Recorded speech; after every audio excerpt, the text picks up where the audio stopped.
ઊંઝા નગરમાં આગામી 1 મે 2026ના રોજ જગતજનની માં ઉમિયાની પરંપરાગત અને ભવ્યાતિ ભવ્ય નગરયાત્રા નીકળવા જઈ રહી છે।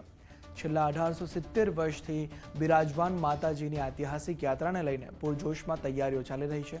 ગુજરાત યાત્રાધામ વિકાસ બોર્ડના સચિવ રમેશભાઈ મેરજા સવારે 8 વાગે લીલી ઝંડી આપવાના છે। 165થી વધુ આકર્ષક ઝાંખીઓ ઊભી કરવામાં આવી છે। 8 કિલોમીટર લાંબા રૂટ પર નગરચર્યાનું આયોજન કરવામાં આવ્યું છે। 1 મેના રોજ આયોજન કરવામાં આવ્યું છે।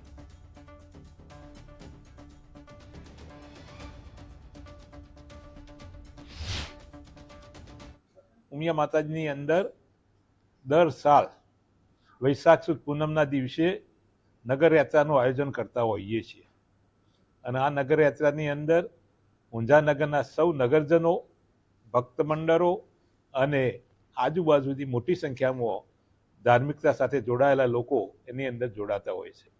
આ નગરયાત્રાની અંદર હજારોની સંખ્યામાં લોકો જોડાતા હોય છે અને લગભગ 8 કિલોમીટરની પરિક્રમા કરી આ નગરયાત્રા નિજ મંદિરે બપોરે 1 કલાક વાગે 1:30 અહીં આવતી હોય છે।